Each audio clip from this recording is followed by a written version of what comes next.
3 سال کی مسلسل صحبتوں سے خدیجۃ الکبریٰ نحیف ہو گئی تھی، لاغر ہو گئی تھی، اتنی کمزور ہو گئی تھی، بیمار ہو گئی تھی کہ روایت یہ کہتی ہے کہ جب آخری وقت ملکۃ العرب خدیجۃ الکبریٰ کا آیا تو آپ نے آقا صلی اللہ علیہ وآلہ وسلم کو بلایا۔ خدیجہ کی دولت میں ذکر کر چکی ہوں، آج خدیجہ کہتی ہیں آخری وقت میں کہتی ہیں کہ یا رسول اللہ صلی اللہ علیہ وآلہ وسلم،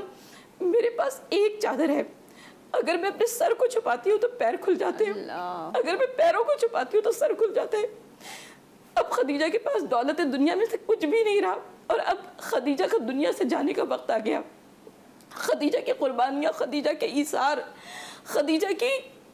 خدمات کا صلہ، خدیجہ صرف 2 وصیتیں جناب خدیجۃ الکبریٰ نے کی ہیں اللہ کے رسول صلی اللہ علیہ وآلہ وسلم سے، کہا کہ ایک اپنی چادر کفن کے طور پر دیجیے گا، اور دوسرا یا رسول اللہ صلی اللہ علیہ وآلہ وسلم، میری بیٹی فاطمہ بہت چھوٹی ہے، کہیں ایسا نہ ہو کہ قریش کی عورتیں بن ماں کی بچی کو گھڑکنے لگیں، اس کا بہت خیال رکھیے گا۔ اور اس کے بعد اللہ کے رسول صلی اللہ علیہ وسلم، اس چادر کو معمولی نہ جانیے گا جو خدیجہ نے کفن کے طور پر مانگی ہے، یہ ردائے رسالت ہے، یا ایھا المزمل کہہ کر قرآن میں اس کی قسم کھائی گئی ہے۔ رسول جب مکے کی گلیوں میں نکلا کرتے تھے، اعلان رسالت کیا کرتے تھے، یہ ردائے رسالت دوش پر ہوا کرتی تھی۔ خدیجہ کا کفن یہ ردائے رسالت قرار پائی، مگر اس سے پہلے کہ خدیجہ کا جنازہ اٹھتا